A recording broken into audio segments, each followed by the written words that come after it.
I like to share with people a little bit about realistic art and what drawing is.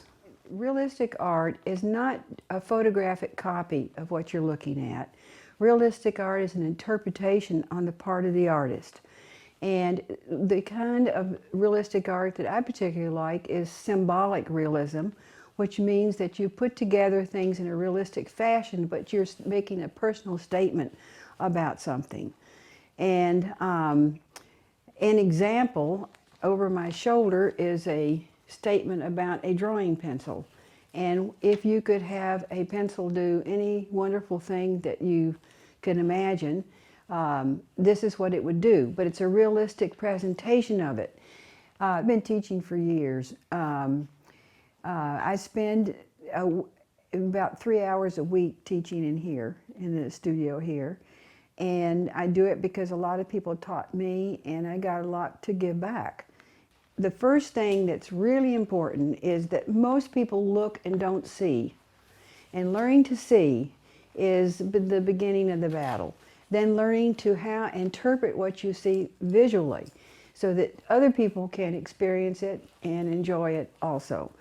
And that goes into what I call the 4 principal things, which are line and form and value and color. I recommend drawing. And I tell my students, if you're stuck on the phone, doodle. Just do a line. Do a line so it's light and gets dark. Do a line so it screams. Do a line so it's soft and pretty. Just keep doing, just keep it moving. Just keep doing it.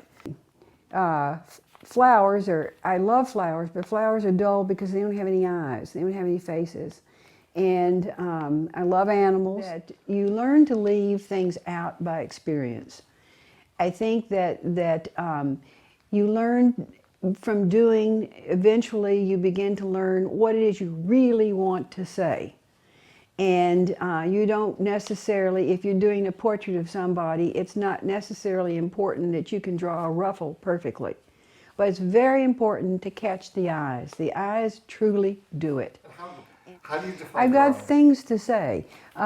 What keeps me drawing is a wonderful feeling. When you're working and it's going well, it's like it just makes you feel good all over. One of the joys of working in medical and fine art and dog portraits I've been doing lately is seeing somebody get what they want and the delight they have in that I got it right. I came from a family that was medical, lawyers, and artists because I can isolate exactly what's important.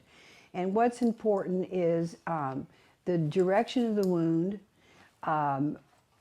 if it was premeditated, what it went through, what organs it went through, which tells you a lot about how quickly someone dies, how much pain they went through, and that type of thing.